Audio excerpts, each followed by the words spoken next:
क्या आपने कभी देखा है दो भाई जो बचपन में एक साथ खेले, बाद में एक जमीन के टुकड़े के लिए दुश्मन बन गए?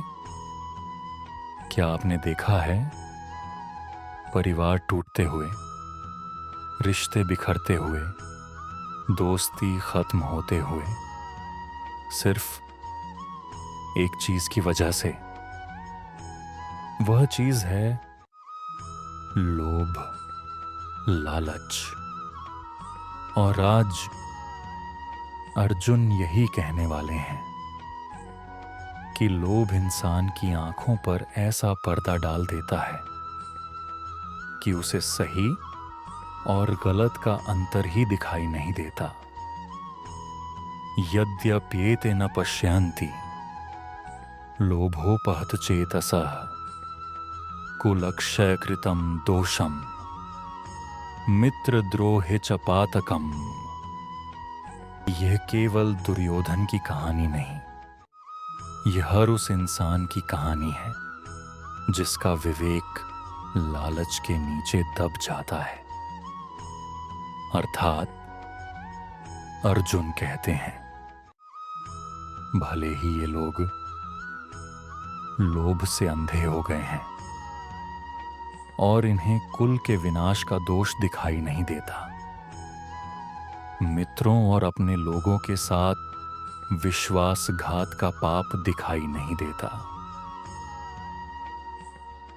लेकिन क्या हमें भी वही गलती करनी चाहिए? यही प्रश्न अब अर्जुन पूछ रहे हैं। कल्पना कीजिए, कुरुक्षेत्र का मैदान, दो विशाल सेनाएं, युद्ध का वातावरण, और अर्जुन की दृष्टि धीरे धीरे दुर्योधन पर ठहरती है। उन्हें याद आता है वह दुर्योधन जो कभी उनके साथ खेला था, वह दुर्योधन जो उसी कुल में जन्मा था, लेकिन आज वह राज्य के लिए पूरे परिवार को युद्ध में झोंक चुका है। और अर्जुन के मन में एक विचार आता है, उसे दिखाई क्यों नहीं दे रहा? इस श्लोक का सबसे शक्तिशाली शब्द है लोभोपहत चेतसः, अर्थात जिसकी चेतना लोभ से आहत हो गई हो। सोचिए, लोभ केवल धन की इच्छा नहीं है, लोभ अधिक पाने की वह आग है जो इंसान से संतोष छीन लेती है। और जब लोभ बढ़ता है तो विवेक घटता है, फिर सही गलत नहीं दिखता, फिर रिश्ते छोटे लगने लगते हैं, फिर केवल स्वार्थ दिखाई देता है। और यही दुर्योधन के साथ हुआ। अर्जुन कहते हैं, कुलक्षय अर्थात कुल का विनाश, लेकिन कुल केवल लोगों का समूह नहीं होता, कुल में शामिल होते हैं संस्कार, परंपराएं, मूल्य, चरित्र। जब परिवार टूटता है तो केवल लोग नहीं बिछड़ते, पीढ़ियों की विरासत टूटती है। और यही खतरा अर्जुन देख रहे थे। फिर अर्जुन कहते हैं, मित्रद्रोह अर्थात मित्रों से विश्वासघात, अपनों के साथ धोखा दुनिया का सबसे गहरा घाव। अक्सर दुश्मन नहीं देते, वह घाव अपने देते हैं, क्योंकि उनसे हमें विश्वास होता है। और जब वही विश्वास टूटता है तो आत्मा तक घायल हो जाती है। दुर्योधन केवल राज्य नहीं छीन रहा था, वह रिश्तों की नींव तोड़ रहा था। कल्पना कीजिए, दुर्योधन एक विशाल महल में खड़ा है।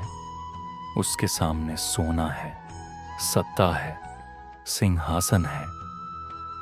लेकिन धीरे धीरे उसकी आंखों पर एक काला पर्दा छाने लगता है। पहले उसे भीष्म दिखाई देना बंद हो जाते हैं, फिर गुरु, फिर भाई, फिर पूरा परिवार, और अंत में उसे केवल सिंहासन दिखाई देता है। यही है लोभ की सबसे बड़ी त्रासदी। वह इंसान से दुनिया नहीं छीनता, वह इंसान की दृष्टि छीन लेता है। आज भी कितने परिवार जायदाद के झगड़ों में टूट जाते हैं, कितने भाई एक दूसरे के दुश्मन बन जाते हैं, कितने रिश्ते पैसे के कारण खत्म हो जाते हैं, और वर्षों बाद जब सब कुछ खत्म हो जाता है तब एहसास होता है कि जो खोया वह धन से कहीं अधिक मूल्यवान था। तो दोस्तों, यह श्लोक 38, यद्यप्येते न पश्यन्ति लोभोपहत चेतसः कुलक्षय कृतं दोषम मित्रद्रोहे च पातकम।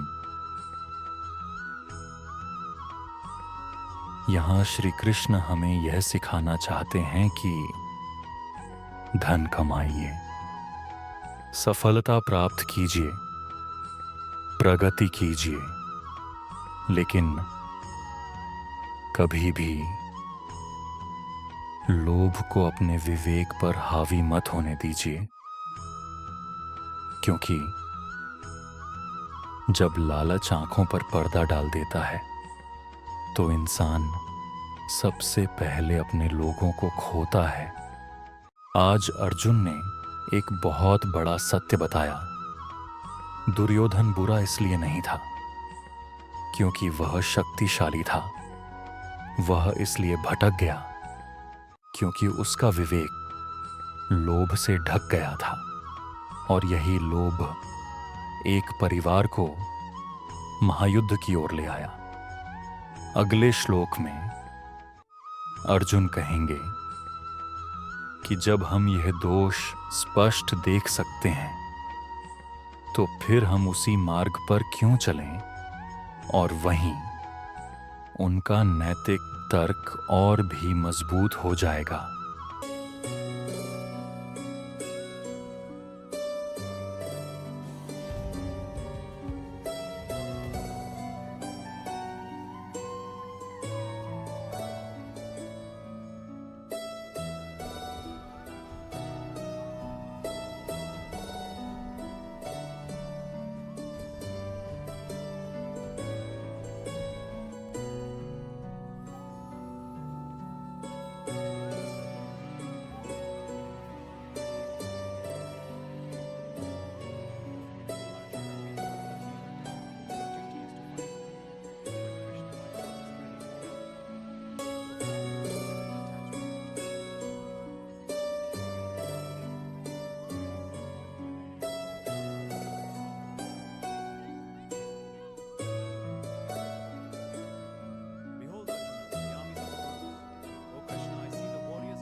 अगर आप भी मानते हैं कि धर्म का ज्ञान हर इंसान तक पहुंचना चाहिए, तो इस वीडियो को लाइक करें, शेयर करें और धर्म का ज्ञान बाय ब्रजवासी को अभी सब्सक्राइब करें। देखते हैं कितने लोग इस मिशन का हिस्सा बनते हैं।